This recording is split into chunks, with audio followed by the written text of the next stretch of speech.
This is Tabletop Weekly, and we are the partners of Solarian Games. I'm Jason. And I'm sorry, and I'm Peter. They got an order on that. Yeah. This week's stories: Thomas Kurtz, co-inventor of BASIC, dies at 96. Hildy, the barback, and the Lake of Fire. How therapists are using tabletop games to help people.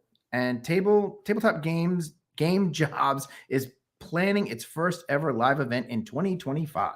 All right. So our first story, this is a little bit outside of the usual gaming world, but it is important enough to all of us who have been any kinds of nerds and geeks and anything for a very long time.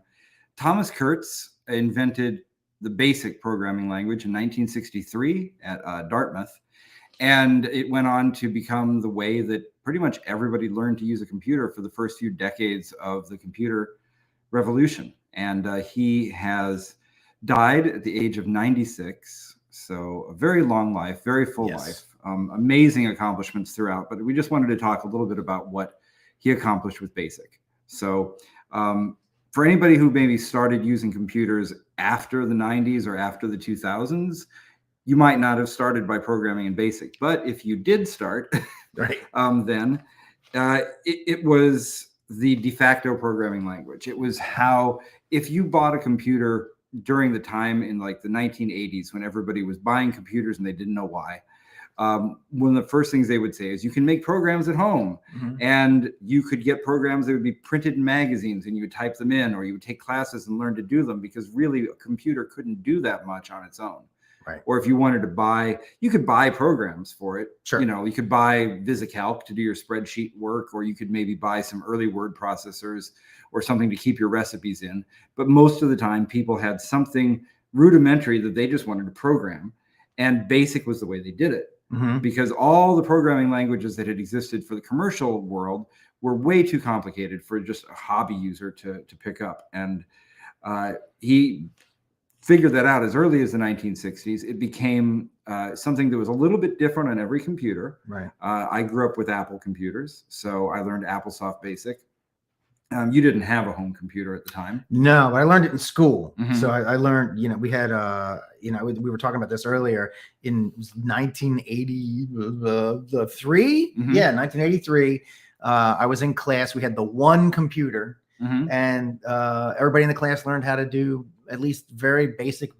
Yeah.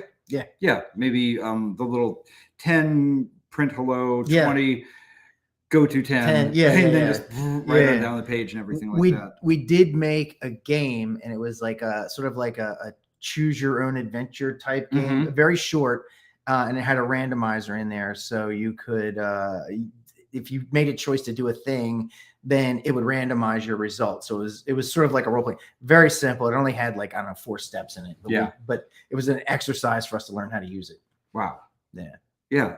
Well, BASIC, in fact, I mean, Microsoft wouldn't exist if it wasn't for BASIC, because the way that Microsoft was created was the only thing you could get as a home personal computer in 1975 or whatever it was to get a kit.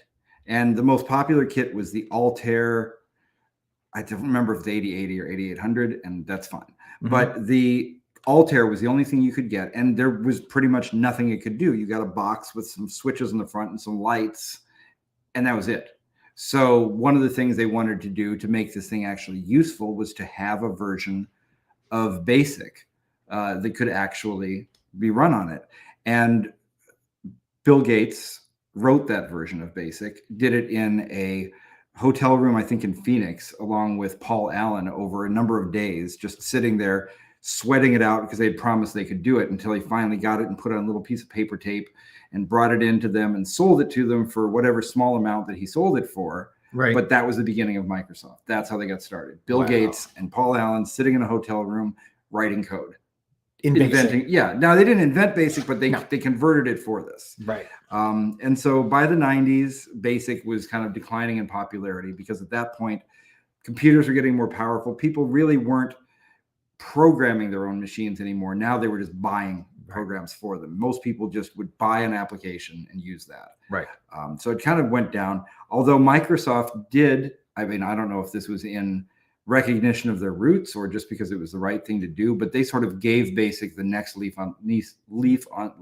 It's a lease. It's a lease, yes. Or a leaf. They give the next leaf on lease on life by creating Visual Basic, Right. which is probably what people know now. And that's Yes. sort of taking Basic itself and giving it like a forms builder and Right. those types of things. So Basic does live on in that way. And just in being able to use it still. I mean, there's still, you can still run Basic on any machine, and especially if you're using older machines, you can do that. Right.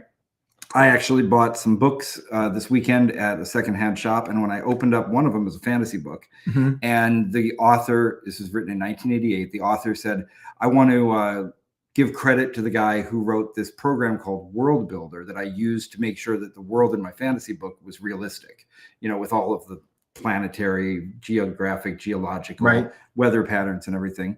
So I went looking for it last night, and turns out it was actually a Basic program that had been printed in a magazine, and I found the magazine on Internet Archive. So this week I'm going to haul out the old Apple II, and I'm going to put World Builder in, and I'm going to have a World Builder. Oh, wow. Wow. That's awesome. So That is awesome. Thank you, Thomas Kurtz, for everything that you did. Yeah. All right. What should we do with the next one? You want to announce it?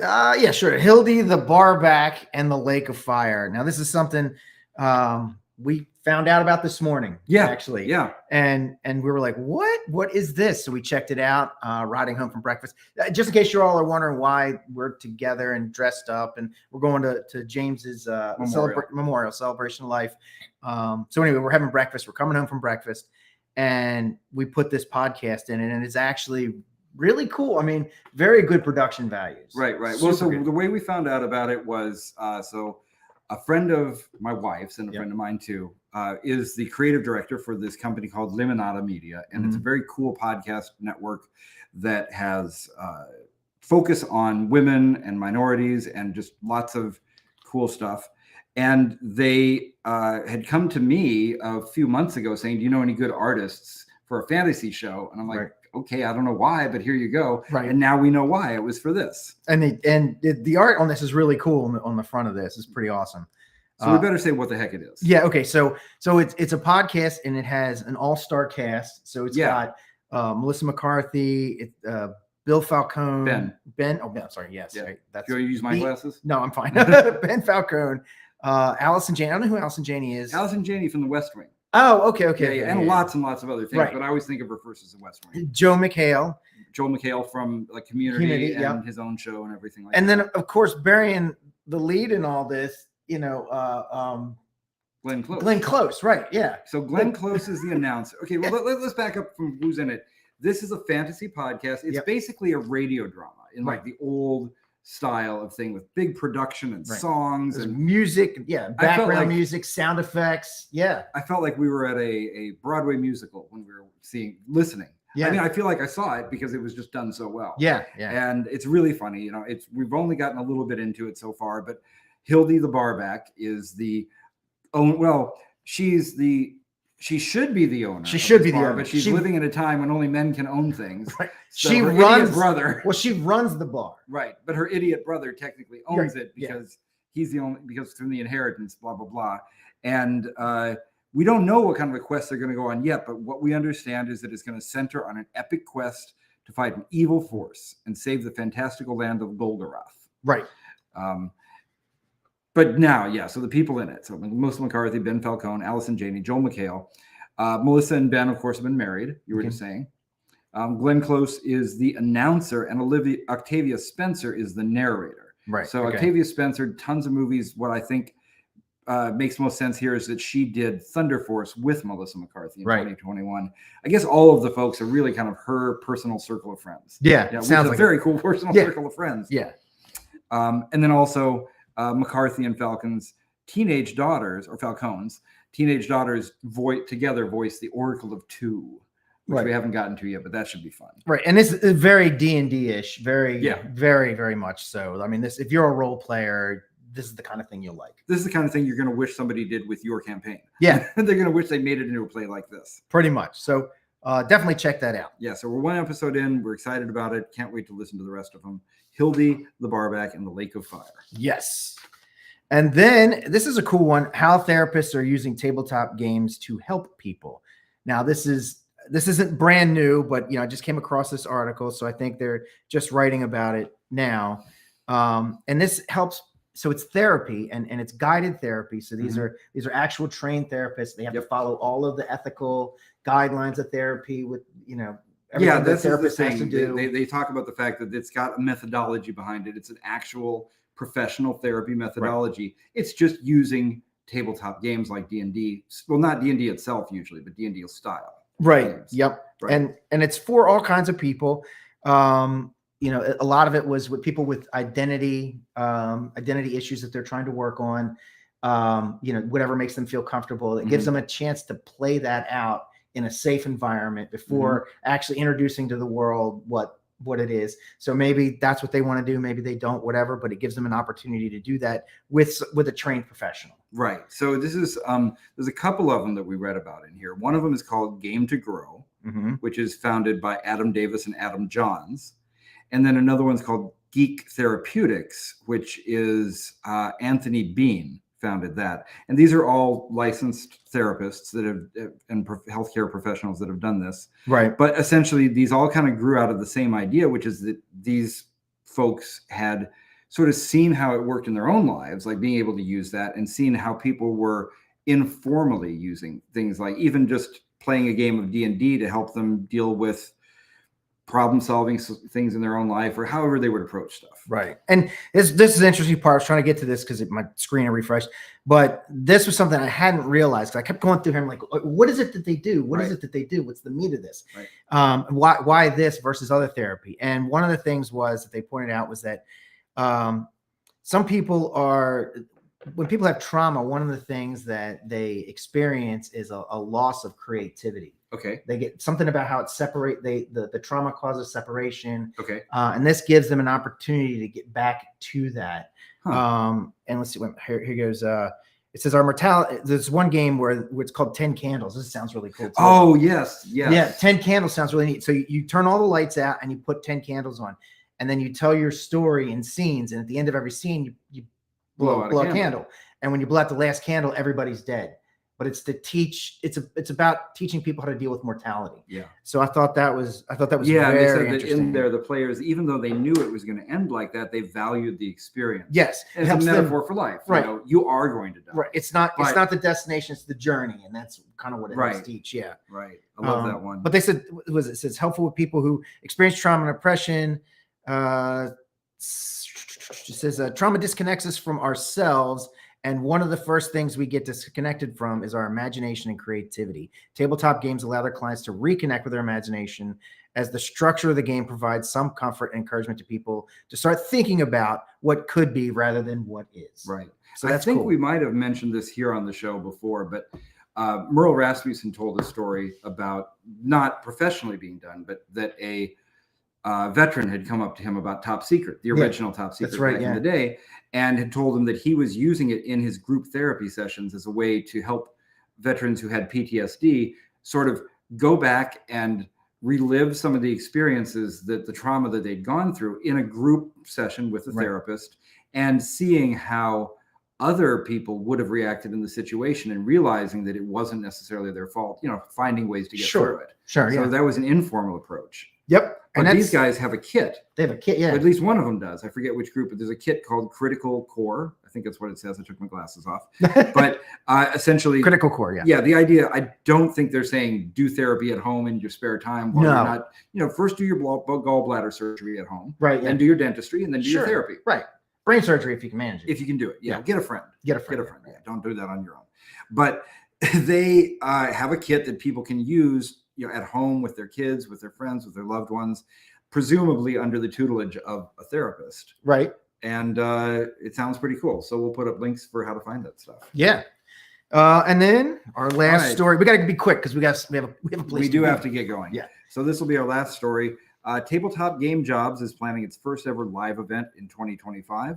I had not joined this Facebook group until now, but it's pretty cool. So Tabletop Game Jobs is a Facebook group with over 20,000 members, founded by Jessica Fisher and Ross Thompson.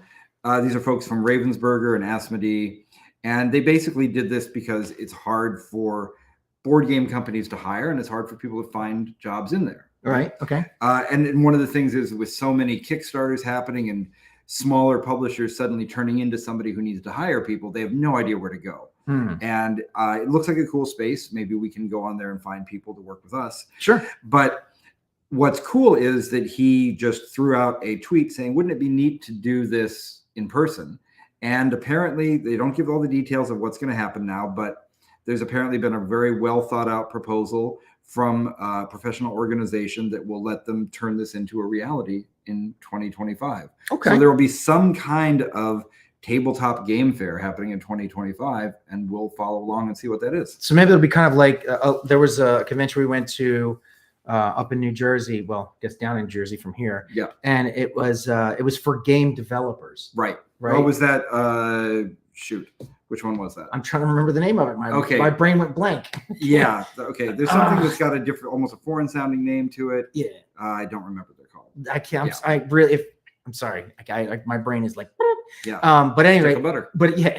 But it was made for game designers to go and you'd sit with other game designers and people would play test it, and you weren't running campaigns or any kind of like if you ran an adventure, it was only 2 hours to make the biggest slot. Yeah. Because you just wanted feedback. The whole thing was about feedback and constructive criticism. So maybe this will be something like that, where it's not like a convention as in the way we go to normal conventions, but a convention, but also hopefully not also just like a convention, straight jobs fair, like The Office or something. You know, hopefully it'll be something like fun. I would think it'd be like where you could like demo stuff and like try and recruit people, and maybe if you're looking for a job, show the stuff you've done. Yeah, right. That'd be cool. That'd be cool. Yeah. All right.